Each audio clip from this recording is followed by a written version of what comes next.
아내를 먼저 떠나보낸 뒤 정석 씨의 집에는 늘 조용함만 남아 있었습니다. 밥상은 있지만 함께 먹을 사람이 없었고 의자는 2개지만 앉을 사람은 1명뿐이었습니다. 아침에 일어나 말을 걸 사람도 저녁에 하루를 나눌 사람도 없었습니다. 정석 씨는 매일 아침 6시에 눈을 떴습니다.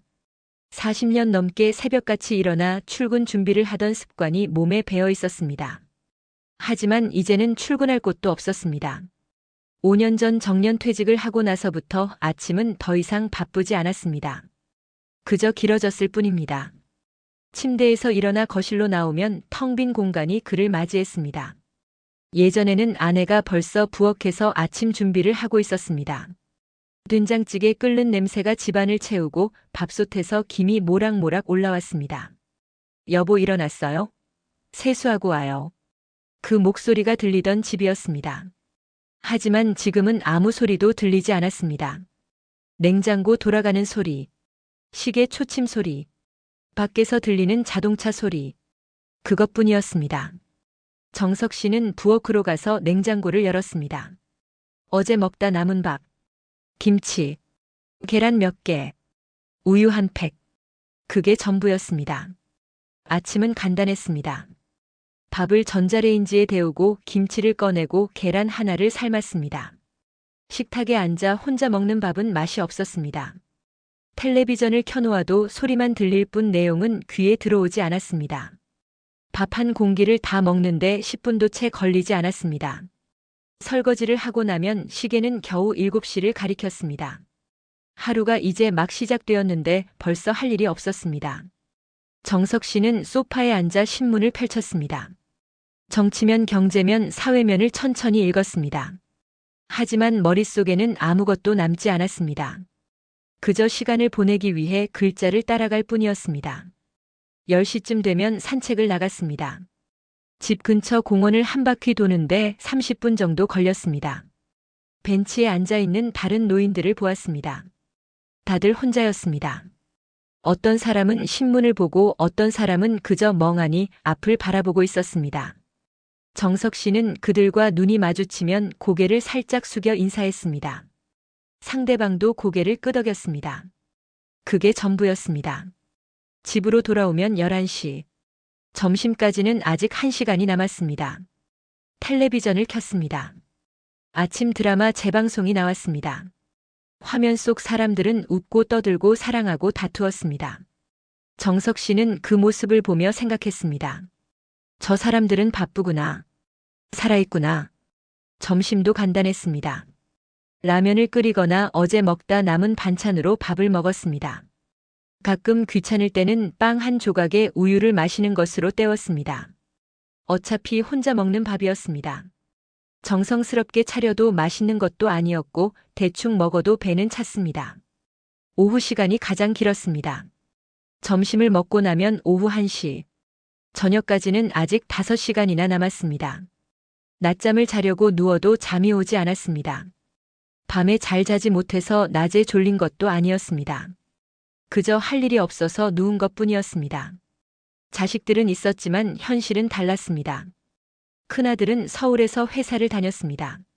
며느리도 직장이 있었고 손주들은 학교와 학원을 오갔습니다. 작은 딸은 결혼해서 부산에 살았습니다. 사위는 좋은 사람이었지만 바쁜 사람이었습니다. 외손주들도 자라면서 할아버지보다는 친구들이 더 중요해졌습니다. 정석 씨는 한 달에 1~2번 아이들에게 전화를 했습니다. 큰아들에게 전화를 걸면 늘 바쁜 목소리였습니다. 아빠, 저 지금 회의 중이에요. 나중에 제가 다시 전화할게요. 하지만 나중에 전화가 오는 경우는 많지 않았습니다. 정석 씨가 다시 전화를 걸면 그제야 아들은 미안하다고 했습니다. 깜빡했어요. 요즘 일이 너무 많아서요. 딸에게 전화를 걸어도 비슷했습니다. 아빠, 이번 주는 제가 좀 바빠서요. 애들 학원 보내고 집안일하고 그러면 하루가 다 가요. 다음 주에 시간 내서 전화할게요. 정석 씨는 알고 있었습니다. 다음 주가 와도 전화는 오지 않을 것을. 그래서 자신이 먼저 전화를 걸 것을. 그렇다고 아이들을 원망하지는 않았습니다. 다들 바쁘게 살고 있었습니다. 먹고 살기 바쁘고 애들 키우기 바빴습니다. 그걸 정석 씨도 알았습니다. 자신도 그렇게 살았으니까요. 젊었을 때는 회사 일에 치여 살았습니다. 주말에도 골프 약속이 있었고 저녁에는 회식이 있었습니다. 집에 오면 피곤해서 아내와 대화도 제대로 하지 못했습니다. 아이들이 학교에서 무슨 일이 있었는지 물어볼 여유도 없었습니다. 그때 정석 씨는 생각했습니다. 나중에 시간 나면 가족들과 여행도 가고 천천히 밥도 먹고 이야기도 나누면 되지. 하지만 그 나중은 오지 않았습니다. 아이들은 자라서 집을 나갔고 아내는 먼저 세상을 떠났습니다. 그리고 정석 씨는 혼자 남았습니다. 그때 정석 씨는 느꼈습니다. 아, 나는 이제 이 집에서 그리고 이 세상에서 조금씩 옆자리 사람이 되어가는구나. 필요하지 않은 사람. 있어도 그만 없어도 그만인 사람. 전화를 걸어도 나중에라는 말을 듣는 사람. 명절에나 잠깐 보는 사람. 저녁이 되면 더 외로웠습니다. 해가 지고 어둠이 내리면 집안은 더 조용해졌습니다. 텔레비전을 켜놓아도 소리만 요란할 뿐 외로움은 사라지지 않았습니다. 저녁을 먹고 설거지를 하고 나면 8시. 잠자리에 들기에는 아직 이른 시간이었습니다. 정석 씨는 소파에 앉아 핸드폰을 들었습니다. 메시지함을 열어보았습니다. 은행에서 온 광고 문자. 통신사에서 온 안내 문자. 그게 전부였습니다. 가족에게서 온 메시지는 없었습니다. 전화 기록을 봤습니다. 마지막으로 받은 전화는 일주일 전 보험회사에서 온 것이었습니다. 밤 10시가 되면 잠자리에 들었습니다. 하지만 잠은 쉽게 오지 않았습니다. 침대에 누워 천장을 바라보았습니다. 옆자리는 텅 비어 있었습니다. 3년 전까지만 해도 그 자리에 아내가 있었습니다.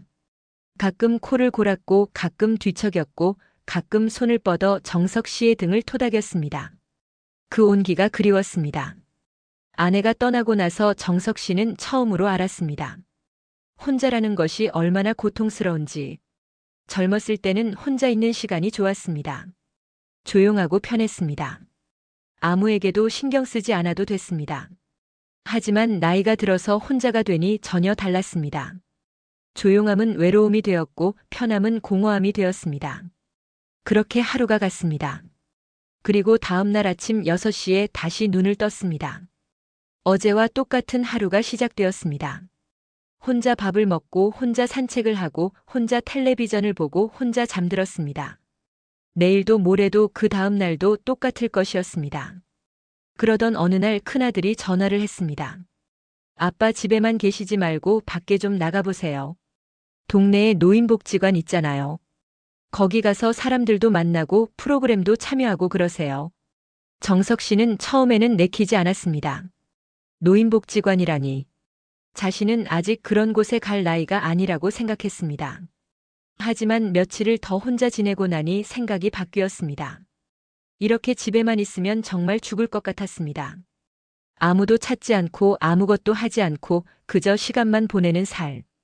그건 사는 게 아니라 죽어가는 것이었습니다. 그래서 정석 씨는 노인복지관을 찾아갔습니다. 동네 버스를 타고 15분 정도 가면 닿는 곳이었습니다. 3층 건물이었고 1층에는 안내 데스크가 있었습니다. 젊은 직원이 밝게 웃으며 맞아주었습니다. 어르신 처음 오셨어요? 회원 등록하시면 여기 있는 프로그램 다 이용하실 수 있어요.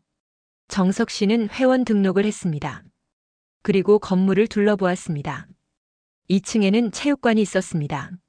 노인들이 탁구를 치고 있었습니다. 3층에는 교육실이 여러 개 있었습니다. 서예반 노래교실, 요가교실, 컴퓨터교실. 복도에는 다음 달 프로그램 일정표가 붙어 있었습니다. 1층 로비에는 소파와 테이블이 있었고 노인들이 모여 이야기를 나누고 있었습니다. 정석 씨는 구석 자리에 앉았습니다. 사람들을 바라보았습니다. 다들 웃고 떠들고 있었습니다. 오랜만에 보는 광경이었습니다. 생기가 있는 사람들. 이야기를 나눌 사람이 있는 사람들. 그때였습니다. 한 여자가 다가왔습니다. 어르신 처음 보는 얼굴인데 오늘 처음 오셨어요? 정석 씨는 고개를 끄덕였습니다. 네, 오늘 처음 왔습니다. 여자는 옆자리에 앉으며 말했습니다. 저도 작년에 처음 왔어요. 처음에는 어색하고 불편하더라고요. 그런데 자꾸 오다 보니 이제는 여기가 제일 편해요. 그녀의 이름은 수진 씨였습니다. 나이는 60대 중반쯤 되어 보였습니다. 단정한 옷차림에 화장을 연하게 했고 목소리는 부드러웠습니다. 어르신은 혼자 사세요? 정석 씨는 잠시 망설이다 대답했습니다. 내 아내가 3년 전에 세상을 떠났습니다. 수진 씨는 고개를 끄덕였습니다. 저도 혼자 살아요. 남편이랑 이혼했거든요. 자식들은 다 결혼해서 나갔고요. 그래서 요즘 이렇게 복지관에 자주 와요. 집에 혼자 있으면 답답해서요. 정석 씨는 공감한다는 듯 고개를 끄덕였습니다. 두 사람은 그렇게 이야기를 나누기 시작했습니다. 처음에는 서먹했지만 이야기를 나누다 보니 조금씩 편해졌습니다. 수진 씨는 말을 잘했습니다. 재미있는 이야기도 많이 알고 있었고 표정도 풍부했습니다. 정석 씨는 오랜만에 누군가와 대화를 나누는 것이 좋았습니다. 1시간쯤 이야기를 나누고 나서 수진 씨가 말했습니다. 어르신 점심 드셨어요? 아직이면 같이 드실래요? 복지관 식당 음식이 괜찮아요. 정석 씨는 잠시 망설였습니다. 하지만 혼자 집에 가서 라면을 먹는 것보다는 나을 것 같았습니다. 네, 그럽시다. 복지관 식당은 지하 1층에 있었습니다. 메뉴는 간단했습니다. 김치찌개, 된장찌개, 비빔밥. 가격도 저렴했습니다. 두 사람은 김치찌개를 시켰습니다. 마주 앉아 밥을 먹으며 이야기를 이어갔습니다. 수진 씨가 물었습니다. 어르신은 보통 뭐하고 지내세요? 정석 씨는 솔직하게 대답했습니다. 별로 하는 게 없습니다. 그냥 집에서 텔레비전 보고 산책하고 그게 다예요. 수진 씨는 고개를 끄덕였습니다. 저도 그랬어요. 혼자 사니까 할 일이 없더라고요. 그래서 여기 나오기 시작했어요. 밥을 다 먹고 나서 수진 씨가 말했습니다. 어르신 혼자 사는 거 제일 힘든 게 밤이죠. 조용한 밤. 그 한마디에 정석 씨는 울고 싶었습니다. 정확히 자신의 마음을 짚어낸 말이었습니다. 네, 맞습니다. 밤이 제일 힘듭니다. 수진 씨는 조용히 말했습니다. 저도 그래요.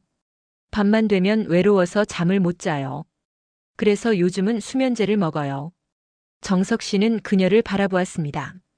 그녀의 눈에는 슬픔이 있었습니다. 자신과 같은 슬픔. 혼자라는 것의 슬픔. 그날 이후 정석 씨는 복지관에 자주 갔습니다. 그리고 갈 때마다 수진 씨를 만났습니다.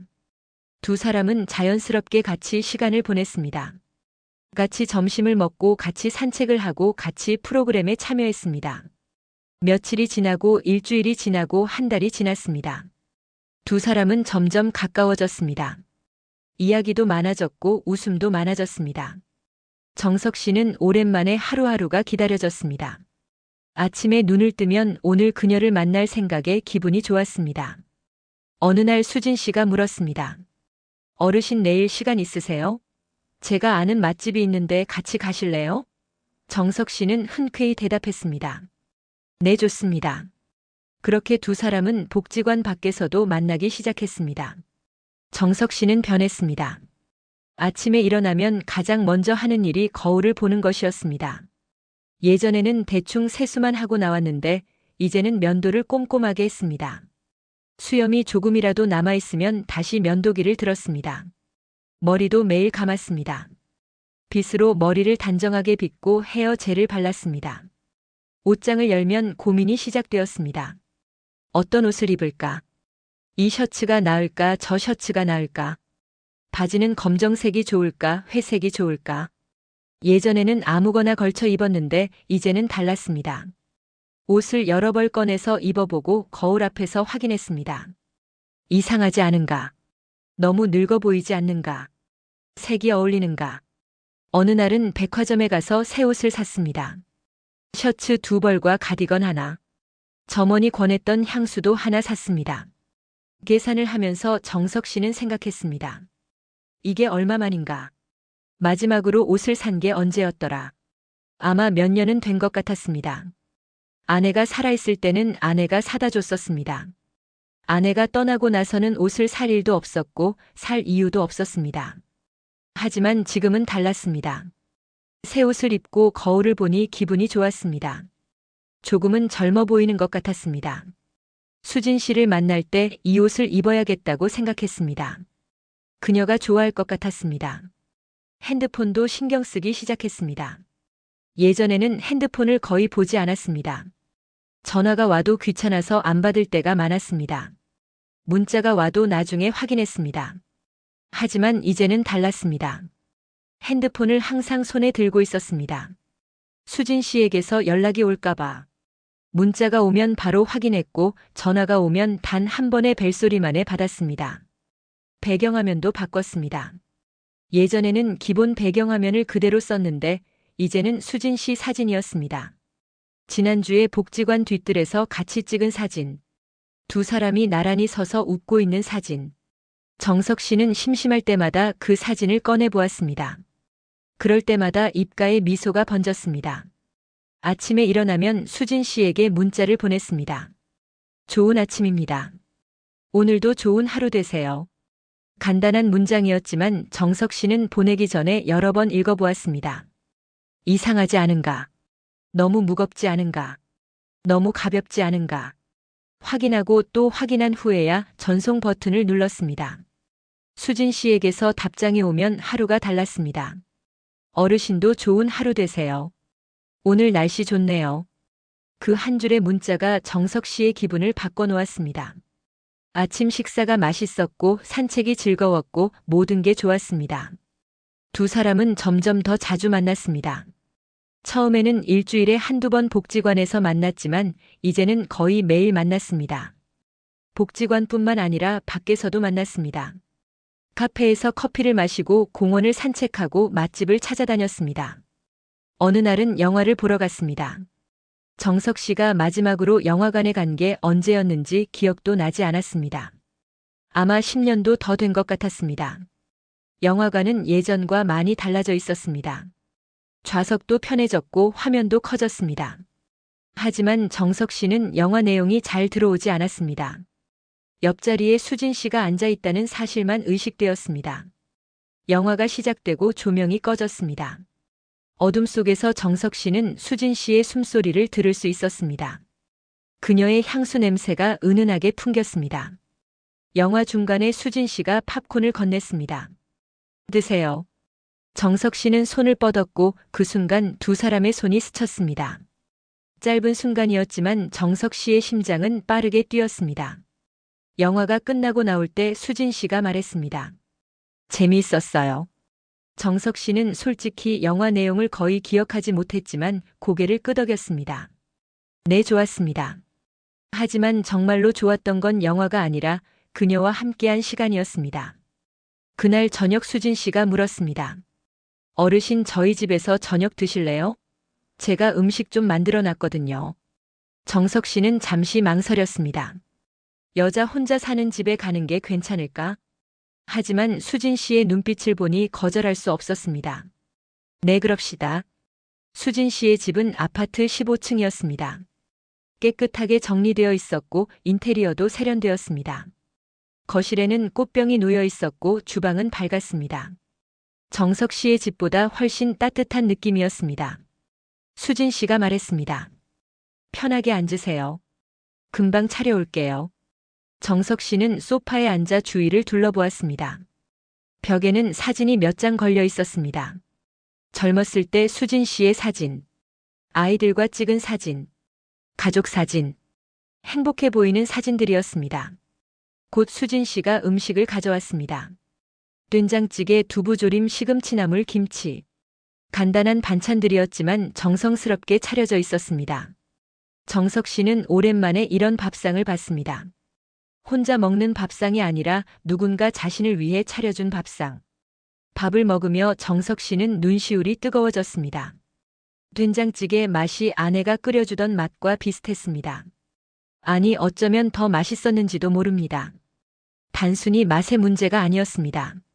누군가 자신을 위해 밥을 지어주고 국을 끓여주고 반찬을 차려준다는 사실. 그 자체가 감동이었습니다. 수진 씨가 물었습니다. 맛이 어때요? 입에 맞으세요? 정석 씨는 고개를 끄덕였습니다. 네, 정말 맛있습니다. 오랜만에 이렇게 맛있는 밥을 먹어봅니다. 수진 씨는 미소 지었습니다. 다행이에요. 혼자 먹으면 맛없는데 같이 먹으니까 좋네요. 식사를 마치고 설거지를 하려고 하자 수진 씨가 말렸습니다. 괜찮아요. 제가 할게요. 어르신은 거실에 앉아 계세요. 정석 씨는 소파에 앉아 수진 씨가 설거지하는 모습을 바라보았습니다. 주방에서 물 흐르는 소리가 들렸습니다. 그릇 부딪히는 소리가 들렸습니다. 그 소리들이 좋았습니다. 집에 생기가 도는 것 같았습니다. 설거지를 마치고 수진 씨가 나왔습니다. 커피 드릴까요? 정석 씨는 고개를 끄덕였습니다. 수진 씨는 커피를 타서 가져왔습니다. 두 사람은 소파에 나란히 앉아 커피를 마셨습니다. 텔레비전에서는 저녁 드라마가 나왔습니다. 드라마를 보다가 수진 씨가 조용히 말했습니다. 어르신 혼자 사는 거 정말 외롭죠. 정석 씨는 고개를 끄덕였습니다. 네, 외롭습니다. 수진 씨가 이어서 말했습니다. 저도 그래요. 밤만 되면 무서워요. 혼자라는 게 무서워요. 그때 수진 씨가 자연스럽게 정석 씨의 어깨에 기댔습니다. 정석 씨는 숨을 죽였습니다. 그녀의 체온이 느껴졌습니다. 머리카락에서 샴푸 향기가 났습니다. 정석 씨의 심장이 빠르게 뛰기 시작했습니다. 얼마나 시간이 흘렀을까요? 드라마가 끝나고 뉴스가 시작되었습니다. 수진 씨는 여전히 정석 씨의 어깨에 기대어 있었습니다. 정석 씨는 움직이지 못했습니다. 움직이면 이 순간이 깨질 것 같았습니다. 그때 수진 씨가 작은 목소리로 말했습니다. 어르신, 저 이렇게 있어도 될까요? 불편하시면 말씀하세요. 정석 씨는 천천히 대답했습니다. 아니요, 괜찮습니다. 오히려 좋습니다. 수진 씨가 고개를 들어 정석 씨를 바라보았습니다. 두 사람의 눈이 마주쳤습니다. 수진 씨의 눈에는 무언가가 담겨 있었습니다. 외로움, 그리움, 기대. 정석 씨도 같은 것을 느끼고 있었습니다. 그날 밤 집으로 돌아오는 길에 정석 씨는 계속 생각했습니다.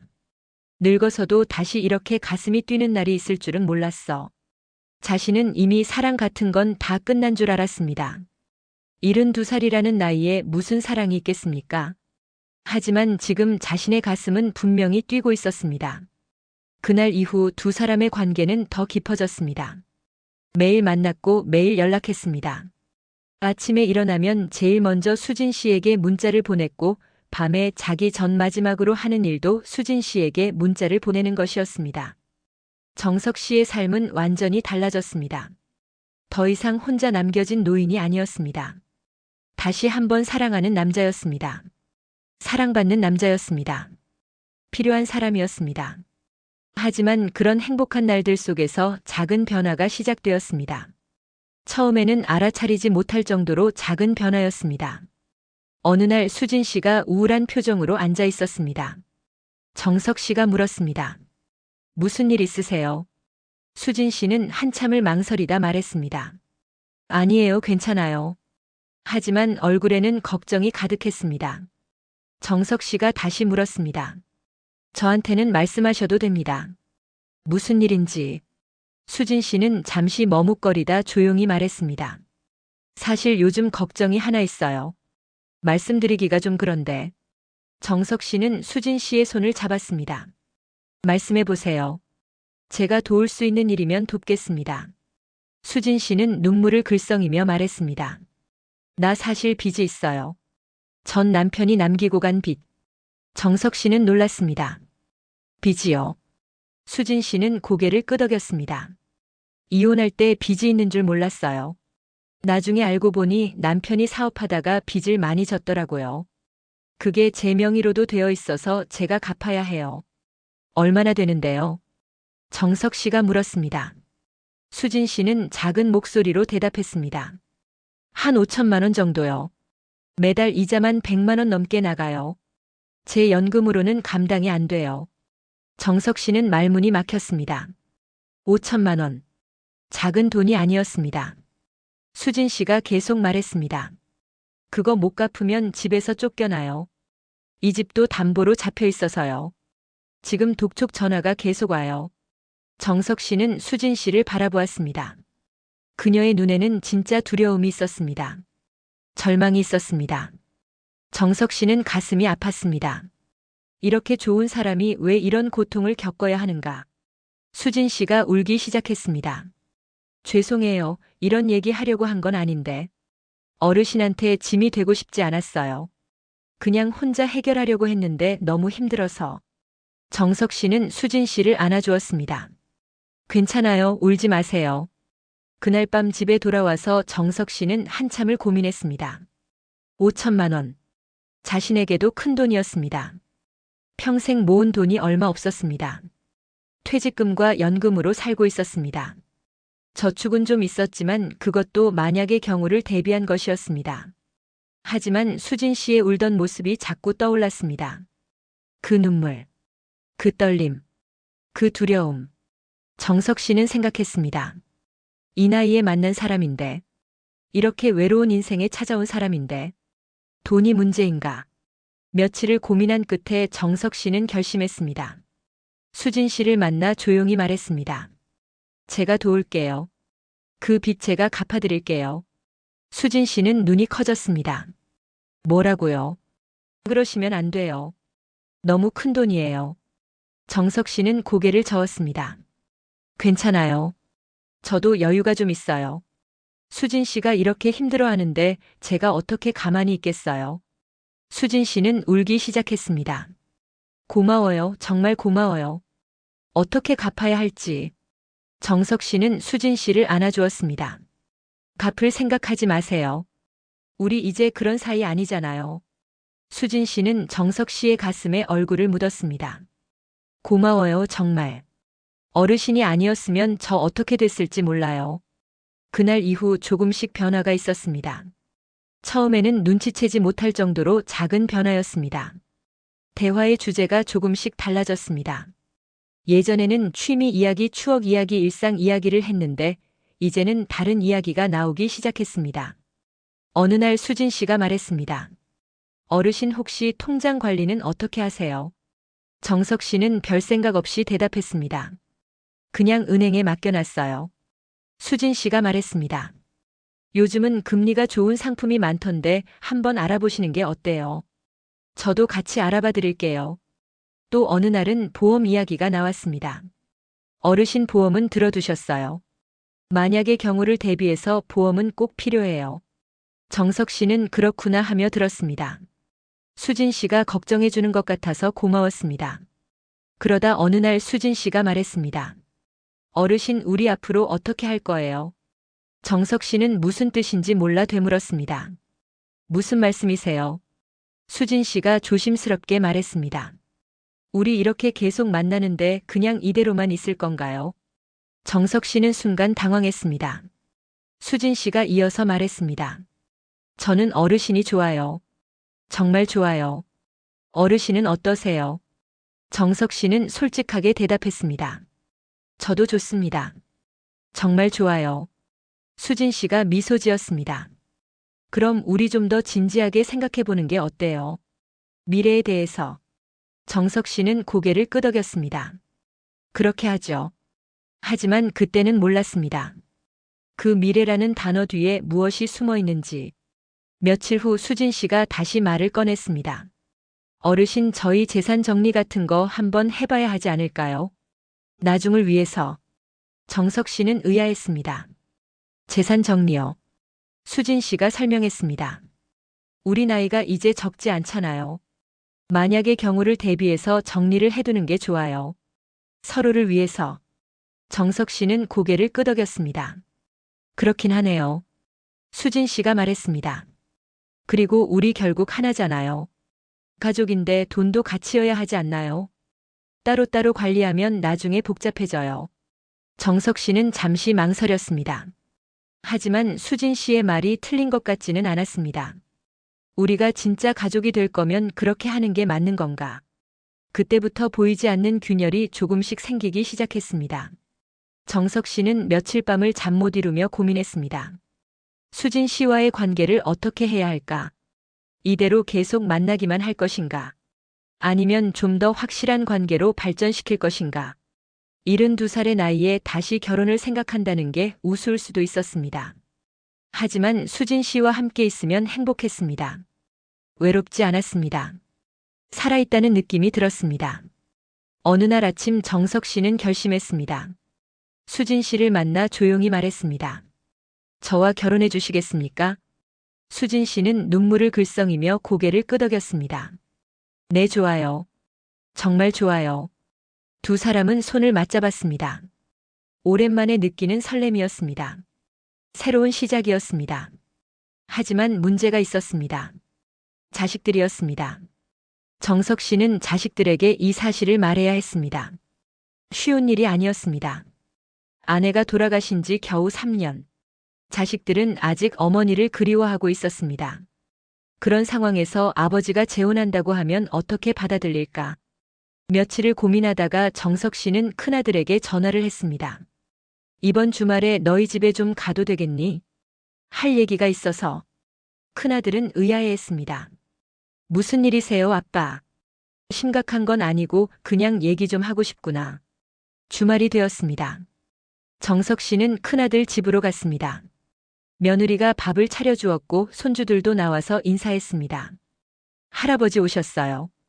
정석 씨는 손주들을 보며 웃었습니다. 하지만 마음 한편은 무거웠습니다.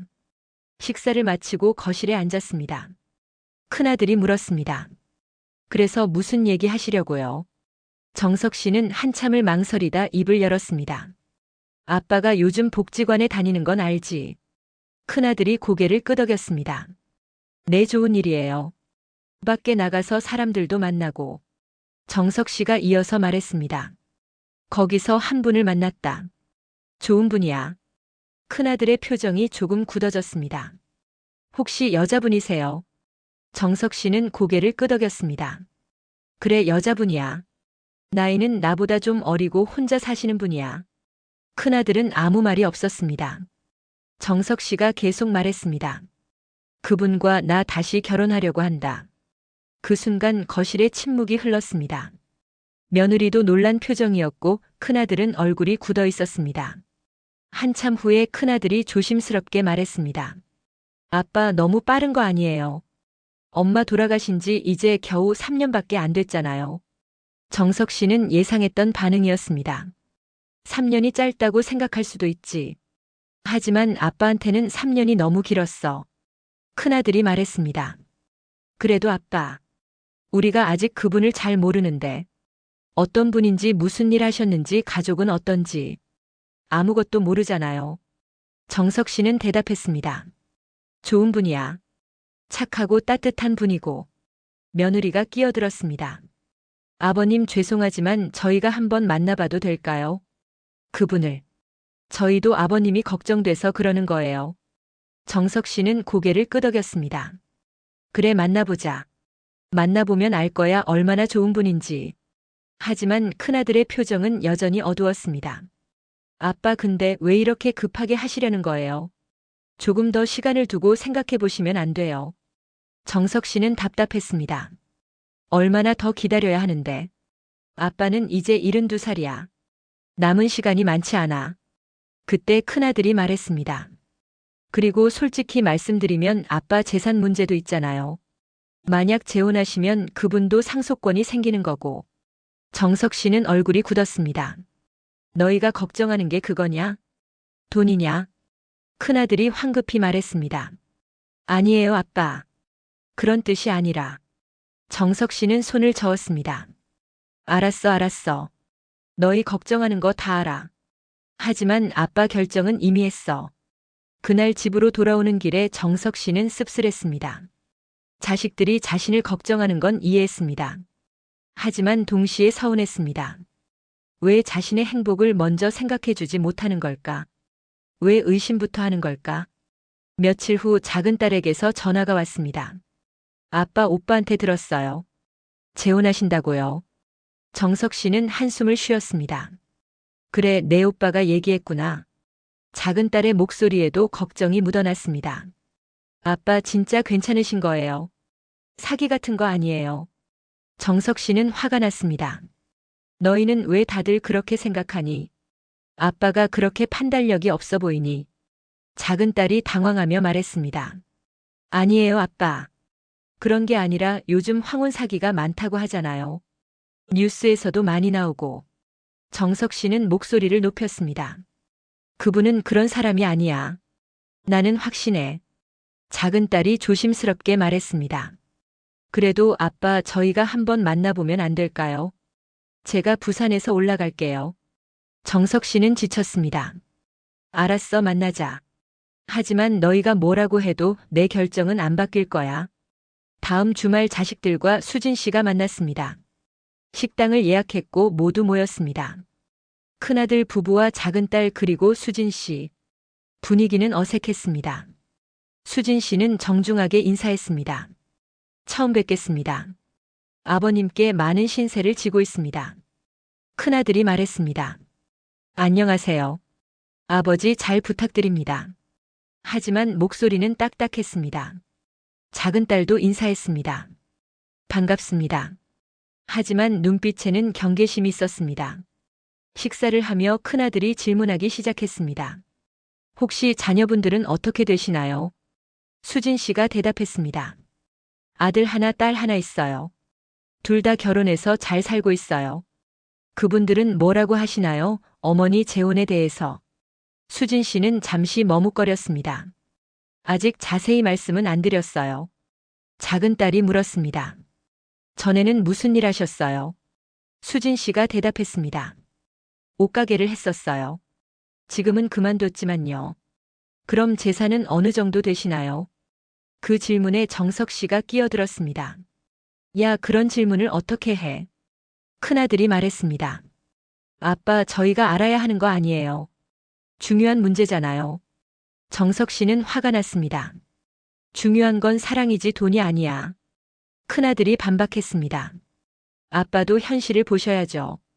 나이 드신 분들 재혼은 신중해야 해요. 수진 씨가 조용히 말했습니다. 괜찮아요. 말씀하시는 거 이해해요. 걱정되시는 거 당연하죠. 저도 따로 재산이 있는 건 아니에요. 집 한 채 있고 그게 전부예요. 하지만 전 아버님 재산이 목적이 아니에요. 그저 외로운 사람끼리 의지하고 싶었을 뿐이에요. 작은 딸이 날카롭게 물었습니다. 그럼 혹시 빚은 없으세요? 수진 씨의 표정이 잠시 굳었습니다. 정석 씨가 대신 대답했습니다. 있었어, 빚이. 하지만 내가 다 갚아줬어.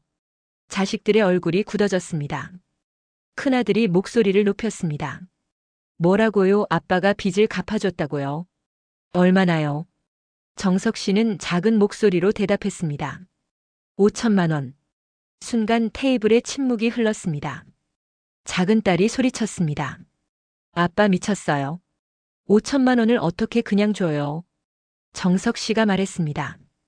준 게 아니야, 도와준 거야. 큰아들이 말했습니다. 그게 그거죠 뭐. 아빠 정신 좀 차리세요. 그 돈이면 아빠 노후 자금이잖아요. 정석 씨는 고개를 저었습니다. 내 돈 내가 쓰는데 왜 너희가 뭐라고 하니? 작은 딸이 수진 씨를 바라보며 말했습니다. 죄송하지만 저희는 이 결혼 반대해요. 너무 급작스럽고 의심스러운 게 많아요. 수진 씨는 당황한 표정이었습니다. 정석 씨가 소리쳤습니다. 의심스럽다니 무슨 소리야? 큰아들이 말했습니다. 아빠 냉정하게 생각해보세요. 만난 지 얼마나 됐다고 결혼해요. 게다가 빚까지 갚아주고. 이게 정상적으로 보여요. 정석 씨는 숨이 막혔습니다. 너희가 정상이 뭔지 알아. 너희가 내 외로움을 알아. 그 순간 정석 씨의 마음속에 눌러왔던 외로움과 억울함이 터졌습니다. 목소리가 떨렸습니다. 너희가 언제 나랑 밥 한 번 천천히 먹어준 적 있냐? 한 달에 한 번이라도 전화해 준 적 있냐? 내가 얼마나 외로운지 한 번이라도 물어본 적 있냐? 큰아들이 말하려 했지만 정석 씨는 계속했습니다. 너희는 바빴지. 일도 바쁘고 애들도 키워야 하고. 다 이해해. 나도 그렇게 살았으니까. 하지만 나는 어떡하라고. 이렇게 혼자 죽어가라고. 작은 딸이 울먹이며 말했습니다. 아빠, 그런 게 아니잖아요. 정석 씨는 손을 저었습니다. 알아, 너희가 나를 사랑하는 거. 하지만 사랑만으로는 내 외로움이 채워지지 않아. 난 지금 당장 옆에서 손 잡아줄 사람이 필요해. 며느리가 조심스럽게 말했습니다. 아버님, 저희가 앞으로 더 자주 찾아뵐게요. 그러니까 재혼은 조금 더 생각해 보시면 안 될까요? 정석 씨는 고개를 저었습니다. 늦었어. 이미 늦었어. 난 이제 내 인생을 내가 살고 싶어. 수진 씨가 일어나며 말했습니다. 죄송해요. 제가 나갈게요. 이렇게 될 줄 몰랐어요. 정석 씨도 일어났습니다. 나도 가겠어. 큰아들이 말렸습니다. 아빠 잠깐만요. 하지만 정석 씨는 듣지 않았습니다. 식당을 나오며 정석 씨는 수진 씨에게 말했습니다. 미안해요. 우리 애들이 실례를 했네요. 수진 씨는 눈물을 닦으며 말했습니다. 괜찮아요. 이해해요. 자식들 입장에서는 당연히 걱정되는 거죠. 정석 씨가 손을 잡았습니다. 신경 쓰지 마세요. 내가 다 해결할게요. 그날 밤 정석 씨는 잠을 이루지 못했습니다. 자식들의 얼굴이 자꾸 떠올랐습니다. 걱정하는 얼굴, 화난 얼굴, 실망한 얼굴. 하지만 동시에 억울했습니다. 왜 자신의 선택을 존중해주지 못하는가? 왜 자신을 어린아이 취급하는가? 다음 날 큰아들에게서 문자가 왔습니다. 아빠 어젯밤 많이 생각해봤어요. 저희가 좀 심했던 것 같아요. 하지만 그래도 조금만 더 시간을 두고 생각해주세요. 정석 씨는 답장을 보냈습니다. 내 결정은 바뀌지 않아. 이해해주면 좋겠지만 이해 못해도 할 거야. 작은 딸에게서도 전화가 왔습니다. 아빠 제발 다시 생각해보세요. 엄마한테도 미안하지 않으세요. 그 말에 정석 씨는 화가 났습니다. 엄마를 들먹이지 마. 엄마도 날 이해할 거야. 엄마도 내가 이렇게 외롭게 사는 걸 원하지 않을 거야. 며칠 후 정석 씨는 수진 씨를 만났습니다. 수진 씨가 조심스럽게 물었습니다. 자녀분들이 많이 반대하시죠? 저 때문에 가족 사이가 나빠지는 게 아닐까 걱정돼요. 정석 씨는 고개를 저었습니다. 아니에요, 괜찮아요. 시간이 지나면 이해할 거예요. 하지만 마음속으로는 확신이 없었습니다. 자식들이 과연 이해할까? 아니면 영영등을 돌릴까? 하지만 정석 씨는 생각했습니다.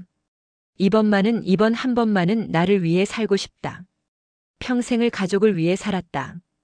이제는 내 행복을 위해 살아도 되지 않을까? 그렇게 정석 씨는 결심을 굳혔습니다. 자식들의 반대에도 불구하고 수진 씨와 결혼하기로 구청에 혼인신고서를 제출했습니다. 간단한 식사 자리를 마련했습니다. 자식들을 초대했지만 아무도 오지 않았습니다. 그날 식당에는 정석 씨와 수진 씨 그리고 복지관 친구 몇 명만 있었습니다. 외로운 결혼식이었습니다. 축하해주는 사람도 많지 않았고 기쁨보다는 씁쓸함이 더 컸습니다.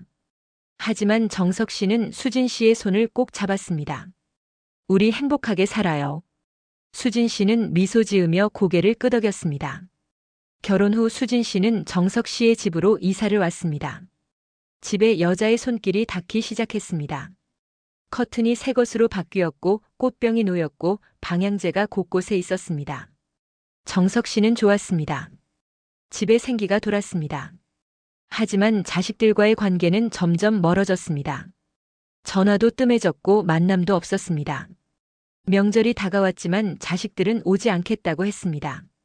정석 씨는 상처받았습니다. 하지만 어쩔 수 없었습니다. 자신이 선택한 길이었습니다. 수진 씨가 위로했습니다. 괜찮아요. 시간이 지나면 괜찮아질 거예요. 자식들도 결국엔 이해할 거예요. 정석 씨는 그 말을 믿고 싶었습니다. 하지만 마음 한편에는 불안이 자리 잡기 시작했습니다. 과연 내가 잘한 걸까? 자식들을 잃어가면서까지 이 결혼을 해야 했을까? 하지만 이미 돌이킬 수 없었습니다. 결혼은 했고 수진 씨는 이제 자신의 아내였습니다. 결혼한 지 한 달이 지났습니다. 처음에는 모든 게 좋았습니다. 아침에 일어나면 수진 씨가 밥을 차려놓았고 저녁에 돌아오면 따뜻한 국물이 기다리고 있었습니다.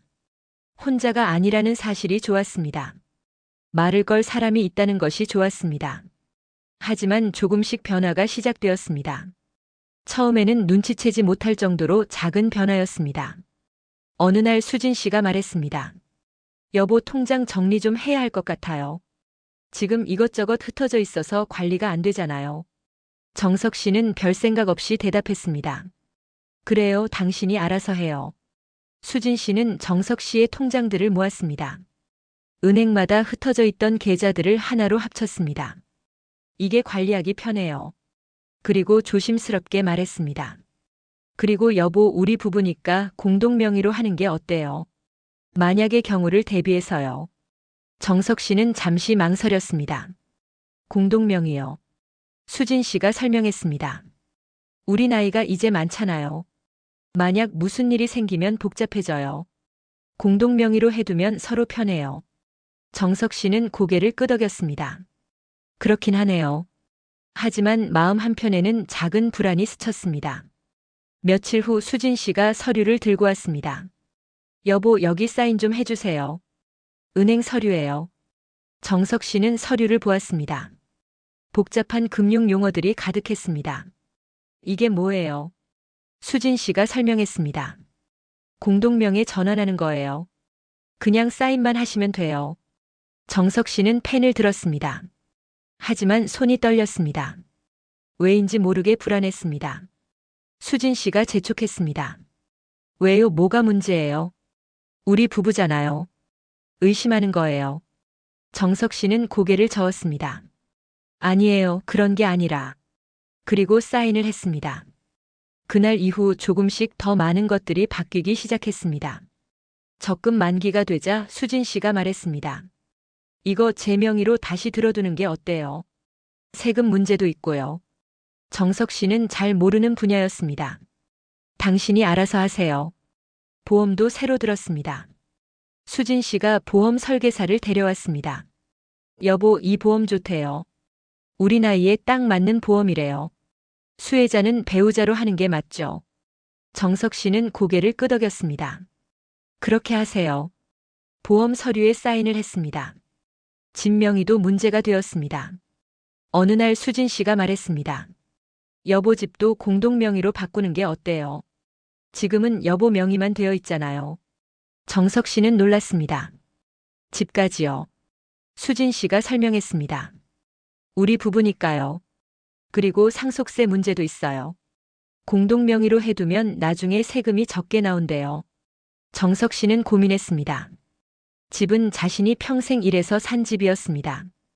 아내와 함께 살았던 집이었고 자식들이 자란 집이었습니다. 그 집을 공동 명의로 한다는 게 쉬운 결정이 아니었습니다. 하지만 수진 씨는 계속 말했습니다. 우리 부부잖아요. 저를 믿지 못하는 거예요. 결국 정석 씨는 동의했습니다. 법무사를 불러 서류를 작성했습니다. 집의 절반이 수진 씨 명의가 되었습니다. 수진 씨는 기뻐했습니다. 고마워요, 여보. 당신을 믿어줘서. 정석 씨는 미소 지었습니다. 하지만 마음 한편은 무거웠습니다. 자식들과는 연락이 완전히 끊겼습니다. 정석 씨가 전화를 해도 받지 않았습니다. 문자를 보내도 답이 없었습니다.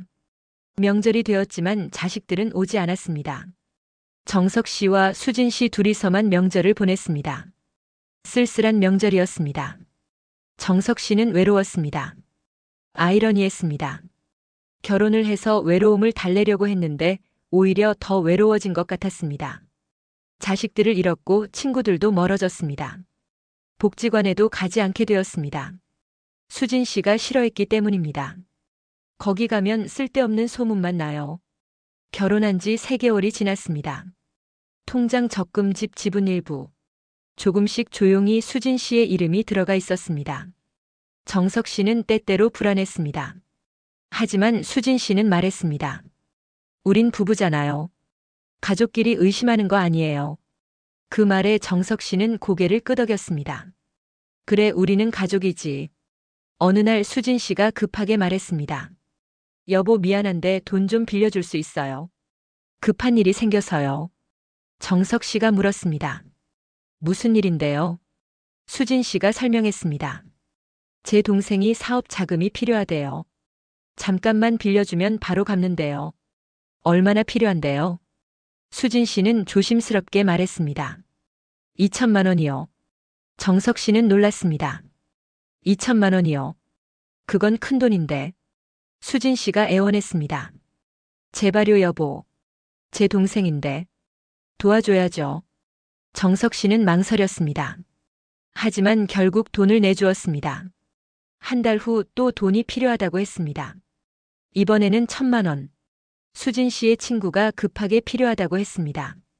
정석 씨는 점점 불안해졌습니다. 자꾸 돈 얘기만 나왔습니다. 하지만 거절하지 못했습니다. 수진 씨가 서운해할까봐, 화를 낼까봐. 결혼한 지 6개월이 되었습니다. 정석 씨는 어느 날 통장을 확인했습니다. 잔액이 많이 줄어 있었습니다. 놀라서 수진 씨에게 물었습니다. 여보, 통장에 돈이 많이 빠져나갔는데. 수진 씨는 태연하게 대답했습니다. 아, 그거요. 생활비도 들고 이것저것 필요한 게 많아서요. 하지만 정석 씨가 계산해 보니 금액이 맞지 않았습니다. 생활비 치고는 너무 많이 나갔습니다. 다시 물었습니다. 그래도 이렇게 많이 나갈 수가 있나요? 수진 씨의 표정이 굳어졌습니다. 왜요? 의심하는 거예요. 제가 돈을 훔쳤다고 생각하는 거예요. 정석 씨는 당황했습니다. 아니에요. 그런 게 아니라. 수진 씨가 소리쳤습니다. 그럼 뭐예요? 저를 믿지 못하는 거잖아요. 저도 이 집 주인이에요. 제 명의도 들어가 있다고요. 정석 씨는 할 말이 없었습니다. 그날 밤 수진 씨는 방에 들어가서 나오지 않았습니다. 정석 씨는 거실에 혼자 앉아 있었습니다. 불안이 점점 커졌습니다. 뭔가 잘못되고 있다는 느낌이 들었습니다. 하지만 어떻게 해야 할지 몰랐습니다. 며칠 후 정석 씨는 은행에 갔습니다. 직원에게 물었습니다. 제 계좌 거래 내역 좀 보여주시겠어요? 직원이 프린트해 줬습니다. 정석 씨는 내역을 보며 충격을 받았습니다. 큰 금액들이 계속 빠져나가고 있었습니다. 대부분 수진 씨 명의 계좌로 이체되었습니다. 집으로 돌아와 수진 씨에게 물었습니다. 여보, 이게 뭡니까? 왜 이렇게 돈을 빼갔어요? 수진 씨는 놀라지도 않았습니다. 그냥 말했습니다. 제 돈이기도 한데 왜 못 빼가요? 우리 공동 재산이잖아요. 정석 씨는 목소리를 높였습니다. 공동 재산이라고 해도 말을 해야죠. 이렇게 몰래 빼가면 어떡해요? 수진 씨가 차갑게 말했습니다. 몰래가 아니에요. 당당하게 쓴 거예요. 제 권리예요. 그때 정석 씨는 깨달았습니다. 뭔가 크게 잘못되었다는 것을. 이 결혼이 자신이 생각했던 것과 다르다는 것을. 하지만 어떻게 해야 할지 몰랐습니다. 이미 많은 것이 수진 씨 명의로 되어 있었습니다. 며칠 후 정석 씨는 법무사를 찾아갔습니다. 조심스럽게 물었습니다. 만약 이혼하면 재산이 어떻게 되나요? 법무사가 설명했습니다. 결혼 기간 중에 형성된 재산은 절반씩 나눕니다. 이미 공동 명의로 되어 있으면 더 복잡해지고요. 정석 씨는 절망했습니다. 그럼 제가 평생 모은 재산을 반으로 나눠야 한다는 거예요. 법무사가 고개를 끄덕였습니다. 법적으로는 그렇습니다. 물론 다툴 수는 있지만 시간도 오래 걸리고 비용도 많이 듭니다. 집으로 돌아오는 길에 정석 씨는 눈물이 났습니다. 자신이 얼마나 어리석었는지, 자식들 말을 들을 걸, 조금만 더 신중했어야 했는데, 후회가 밀려왔습니다. 그날 밤 수진 씨에게 말했습니다. 우리 다시 생각해 봅시다. 이 결혼을. 수진 씨는 차갑게 웃었습니다. 왜요, 이제 와서? 돈 다 쓰고 나니까 후회되세요. 정석 씨는 부정했습니다. 그런 게 아니라, 우리 사이가 이상해졌어요. 수진 씨가 말했습니다. 처음부터 이상했어요. 당신이 몰랐을 뿐이죠. 정석 씨는 그 말의 의미를 이해하지 못했습니다. 무슨 뜻이에요? 수진 씨는 대답하지 않았습니다. 다음 날 아침 정석 씨는 이상함을 느꼈습니다. 집이 너무 조용했습니다. 수진 씨를 불렀습니다. 여보. 대답이 없었습니다. 방에 가봤습니다. 비어 있었습니다. 옷장을 열어봤습니다. 수진 씨의 옷들이 모두 사라져 있었습니다. 거실로 나왔습니다. 테이블 위에 메모 한 장이 있었습니다. 잠깐 다녀올게요. 걱정하지 마세요. 하지만 이상했습니다. 전화를 걸었습니다. 불통이었습니다. 몇 번을 걸어도 연결되지 않았습니다. 불안이 엄습했습니다. 정석 씨는 은행으로 달려갔습니다. 직원에게 급하게 물었습니다. 제 계좌 확인 좀 해주세요. 직원이 컴퓨터를 확인하더니 조심스럽게 말했습니다. 어르신 죄송하지만 이 계좌는 어제 전액 인출되었습니다. 정석 씨는 귀를 의심했습니다. 뭐라고요? 전액이요. 직원이 고개를 끄덕였습니다. 네, 어제 오후 2시에 배우자분이 오셔서 전액을 인출하셨습니다. 공동명의 계좌라서 가능했습니다. 정석 씨는 그 자리에 주저앉을 뻔했습니다. 다른 계좌도 확인했습니다. 모두 비어 있었습니다. 적금도 해지되어 있었습니다. 보험도 해지되어 있었습니다. 모든 것이 사라져 있었습니다. 집으로 돌아와 집 서류를 확인했습니다. 집도 문제였습니다. 며칠 전 수진 씨가 어떤 서류에 사인을 받았습니다. 그게 뭐였는지 이제야 알았습니다. 집을 담보로 대출을 받은 것이었습니다. 그 돈도 이미 인출된 상태였습니다. 정석 씨는 경찰서로 갔습니다. 경찰에게 모든 것을 설명했습니다. 경찰이 조사를 시작했습니다. 며칠 후 결과가 나왔습니다. 충격적인 내용이었습니다. 수진 씨의 이름도 가짜였습니다.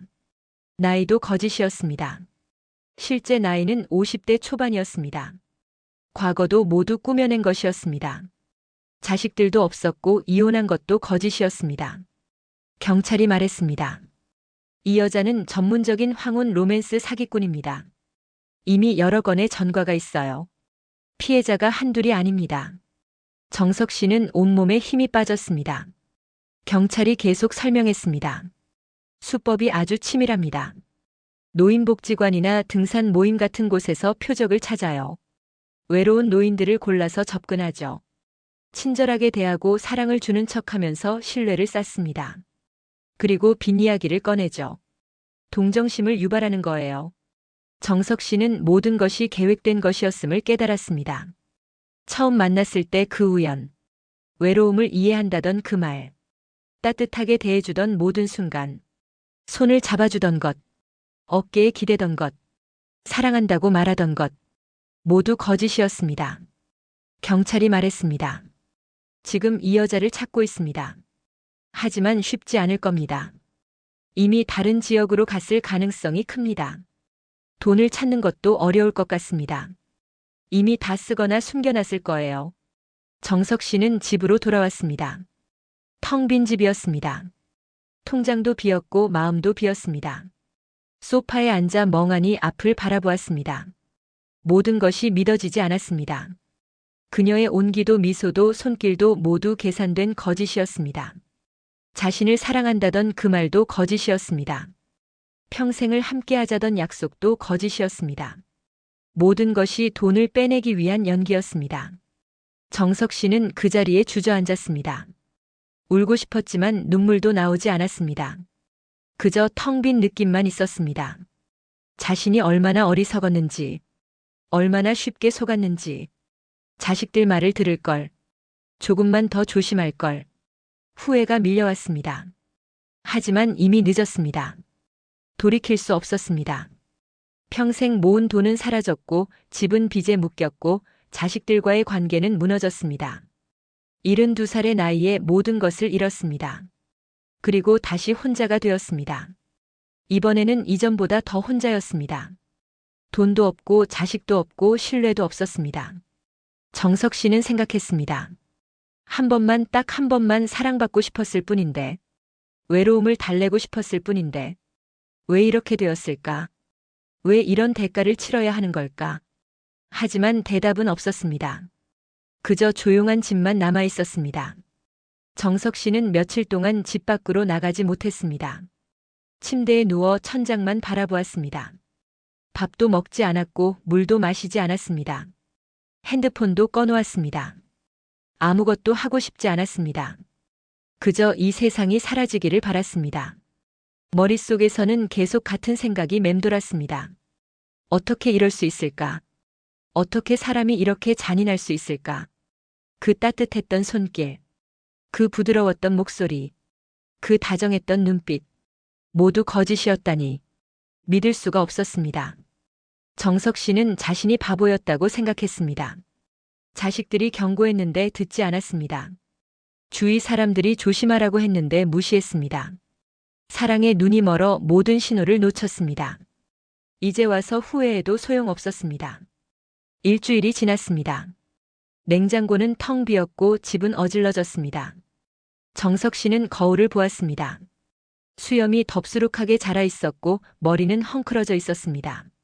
눈은 충혈되어 있었고 얼굴은 헬쑥했습니다. 일주일 사이에 10년은 늙은 것 같았습니다. 현관에서 초인종이 울렸습니다. 정석 씨는 무시했습니다. 하지만 계속 울렸습니다. 문을 두드리는 소리도 들렸습니다. 아빠 계세요. 큰아들의 목소리였습니다. 정석 씨는 움직이지 않았습니다. 만날 얼굴이 없었습니다. 아빠 제발 문 좀 열어주세요. 걱정돼서 왔어요. 큰아들의 목소리가 떨리고 있었습니다. 정석 씨는 천천히 일어났습니다. 문을 열었습니다. 큰아들은 아버지를 보고 깜짝 놀랐습니다. 아빠 왜 이래요? 얼굴이 왜 이렇게 됐어요? 큰아들이 집 안으로 들어왔습니다. 뒤따라 작은 딸도 들어왔습니다. 아빠. 작은 딸도 눈물을 글썽였습니다. 두 사람은 아버지를 소파에 앉히고 물을 떠다 주었습니다. 정석 씨는 물을 마셨습니다. 목이 타들어가고 있었습니다. 큰아들이 조심스럽게 물었습니다. 아빠 경찰에서 연락받았어요. 사기를 당하셨다고. 정석 씨는 고개를 끄덕였습니다. 말이 나오지 않았습니다. 작은 딸이 울었습니다. 아빠 우리가 말했잖아요. 조심하라고 했잖아요. 정석 씨는 자식들을 바라보았습니다. 너희 말이 맞았어. 내가 틀렸어. 내가 바보였어. 목소리는 떨렸고 눈에는 눈물이 고였습니다. 큰아들이 아버지의 손을 잡았습니다. 아빠 괜찮아요. 우리가 있잖아요.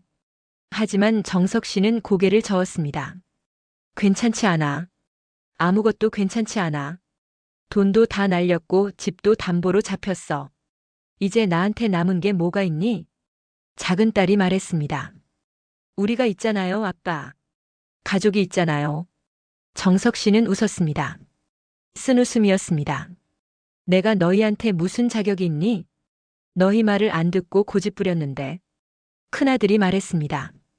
그래도 아빠는 우리 아빠예요. 우리가 도와드릴게요. 며칠 후 자식들은 변호사를 데려왔습니다. 상황을 설명하고 어떻게 해야 할지 상담했습니다. 변호사가 말했습니다. 형사고소는 이미 접수되었고 경찰이 수사 중입니다. 하지만 돈을 찾는 건 쉽지 않을 겁니다. 이미 범인이 도주했고 돈도 숨겼을 가능성이 큽니다. 집은 어떻게 되나요? 큰아들이 물었습니다. 변호사가 설명했습니다. 담보대출이 있어서 복잡합니다. 은행과 협의해야 할 것 같습니다. 최악의 경우 집을 팔아야 할 수도 있습니다. 정석 씨는 그 말을 듣고 무너졌습니다. 집마저 잃는다니. 큰아들이 말했습니다. 제가 대출금을 갚아드릴게요. 집은 지켜야죠. 작은 딸도 고개를 끄덕였습니다. 저도 도울게요, 오빠. 우리 같이 갚아요. 정석 씨는 눈물이 났습니다. 미안하다. 정말 미안하다.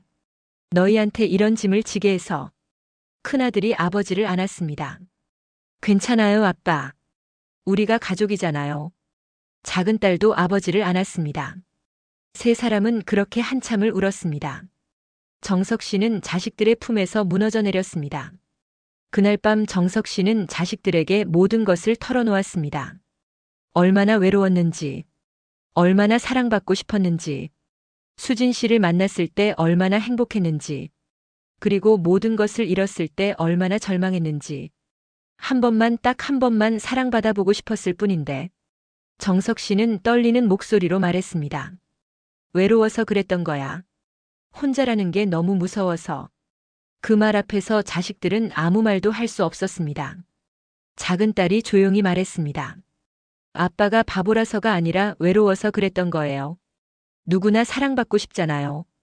누구나 외로움을 이기고 싶잖아요. 아빠는 잘못한 게 없어요. 다만 나쁜 사람을 만난 거예요. 큰아들이 이어서 말했습니다. 저희가 미안해요, 아빠. 더 자주 찾아뵙지 못해서. 더 자주 전화하지 못해서. 아빠를 외롭게 만든 건 저희예요. 정석 씨는 고개를 저었습니다. 아니야, 너희 잘못이 아니야. 다 내 잘못이야. 하지만 큰아들은 계속 말했습니다. 앞으로는 자주 올게요. 일주일에 한 번은 꼭 올게요. 그리고 매일 전화할게요. 아빠를 혼자 두지 않을게요. 작은 딸도 고개를 끄덕였습니다. 저도요, 아빠. 부산에서도 자주 올라올게요. 며칠 후 경찰에서 연락이 왔습니다. 수진 씨를 검거했다고 했습니다. 다른 지역에서 또 다른 노인을 속이려다가 잡혔다고 했습니다. 하지만 돈은 이미 다 쓴 상태였습니다. 돌려받을 수 있는 건 거의 없었습니다. 정석 씨는 경찰서에 가서 수진 씨를 마주했습니다. 유리창 너머로 그녀가 보였습니다. 그 얼굴은 예전과 같았지만 표정은 달랐습니다. 냉정하고 무표정했습니다. 사랑스러웠던 그 눈빛은 찾아볼 수 없었습니다. 정석 씨가 물었습니다. 왜 그랬습니까? 왜 나를 속였습니까? 수진 씨는 어깨를 으쓱했습니다. 돈이 필요했으니까요. 그게 제 일이니까요. 정석 씨는 믿을 수 없었습니다. 조금이라도 진심은 있었습니까? 단 한 번이라도 나를 사랑한 적은 있습니까? 수진 씨는 차갑게 웃었습니다. 사랑이요. 그런 거 없었어요. 처음부터 끝까지 다 연기였어요. 당신 같은 외로운 노인들은 쉬워요. 조금만 따뜻하게 대해주면 금방 넘어가거든요. 정석 씨는 그 말을 듣고 가슴이 무너졌습니다. 그럼 나랑 함께했던 모든 순간이 거짓이었단 말입니까? 손을 잡았던 것도, 어깨에 기댔던 것도, 사랑한다고 말했던 것도. 수진 씨는 고개를 끄덕였습니다. 다 거짓이었어요. 당신을 이용한 거예요. 그게 제 직업이니까요. 정석 씨는 더 이상 물어볼 기력이 없었습니다. 경찰서를 나왔습니다. 밖은 추웠습니다. 겨울바람이 차갑게 불었습니다. 정석 씨는 그 바람 속에 서서 울었습니다. 72년을 살면서 이렇게 무너진 적이 없었습니다. 집으로 돌아오니 자식들이 기다리고 있었습니다. 큰아들이 물었습니다. 어떻게 됐어요, 아빠? 정석 씨는 고개를 저었습니다. 돈은 못 찾아. 다 쓴 거래. 자식들은 안타까워했지만 아무 말도 하지 않았습니다. 다음 날 자식들은 은행과 협의했습니다. 대출금을 갚기 위해 돈을 모았습니다. 큰아들은 자신의 적금을 깼고 작은 딸은 남편과 상의해서 돈을 마련했습니다. 며느리도 도왔고 사위도 보탰습니다. 가족 모두가 힘을 합쳤습니다. 한 달 후 대출금을 다 갚았습니다. 집은 지켜졌습니다. 하지만 정석 씨의 마음은 회복되지 않았습니다. 돈보다 더 큰 것을 잃었기 때문입니다. 신뢰, 희망, 사랑에 대한 믿음, 그 모든 것이 사라졌습니다. 큰아들은 약속대로 일주일에 한 번씩 아버지를 찾아왔습니다. 같이 밥을 먹고 산책을 하고 이야기를 나눴습니다. 작은 딸도 한 달에 2번은 부산에서 올라왔습니다. 손주들도 데려왔습니다. 할아버지, 우리 왔어요. 정석 씨는 손주들을 보며 웃었습니다. 하지만 예전 같은 웃음은 아니었습니다. 무언가 깨진 웃음이었습니다. 상처받은 웃음이었습니다. 자식들은 그걸 알았지만 어떻게 할 수 없었습니다. 시간이 약이라고 믿을 뿐이었습니다. 몇 달이 지났습니다. 계절이 바뀌었습니다. 봄이 왔고 꽃이 피었습니다. 하지만 정석 씨의 마음에는 봄이 오지 않았습니다. 여전히 겨울이었습니다. 차갑고 쓸쓸한 겨울. 어느 날 정석 씨는 복지관에 갔습니다. 오랜만이었습니다. 예전에 알던 사람들이 반가워했습니다. 어르신 오랜만이에요. 어디 아프셨어요? 정석 씨는 대충 얼버무렸습니다. 네, 좀 그랬습니다. 로비에 앉아 사람들을 바라보았습니다. 다들 웃고 떠들고 있었습니다. 정석 씨는 생각했습니다. 저 사람들 중에도 나 같은 사람이 있을까? 사기를 당한 사람, 사랑에 속은 사람, 모든 것을 잃은 사람. 한 노인이 다가왔습니다. 혼자 앉아 계시네요. 같이 커피 한 잔 하실래요? 정석 씨는 고개를 저었습니다. 괜찮습니다. 혼자 있고 싶습니다. 노인은 알겠다는 듯 고개를 끄덕이고 떠났습니다. 정석 씨는 혼자 앉아 생각했습니다. 앞으로 어떻게 살아야 할까? 이제 72살. 아니, 이제는 73살이 되었습니다. 남은 시간이 얼마나 될까? 10년, 20년 아니면 그보다 짧을 수도. 그 시간을 어떻게 채워야 할까? 다시는 누군가를 믿을 수 없을 것 같았습니다. 다시는 사랑할 수 없을 것 같았습니다. 외로움은 여전했지만 그 외로움을 채우려는 시도는 하고 싶지 않았습니다. 그냥 이대로 살다가 가는 것. 그게 최선일 것 같았습니다. 집으로 돌아오는 길에 정석 씨는 공원에 들렀습니다. 벤치에 앉아 석양을 바라보았습니다. 해가 지고 있었습니다. 아름다운 석양이었습니다. 하지만 정석 씨의 마음에는 와닿지 않았습니다. 핸드폰이 울렸습니다. 큰아들이었습니다. 아빠 저녁 드셨어요? 제가 지금 갈게요. 같이 저녁 먹어요. 정석 씨는 괜찮다고 하려다가 말을 바꿨습니다. 그래 오너라. 아빠가 기다릴게. 전화를 끊고 정석 씨는 생각했습니다. 그래도 남은 게 있구나. 자식들이 있고 손주들이 있고 가족이 있구나. 모든 걸 잃은 건 아니구나. 그 생각에 조금 위안이 되었습니다. 하지만 동시에 알았습니다. 이 상처는 평생 남을 것이라는 것을, 배신당한 기억은 지워지지 않을 것이라는 것을, 72살의 나이에 당한 사기는 남은 인생 전부를 덮어버릴 것이라는 것을, 젊었을 때 당하는 배신은 시간이 지나면 잊힙니다. 앞으로 살 날이 많으니까요. 새로운 시작을 할 수 있으니까요.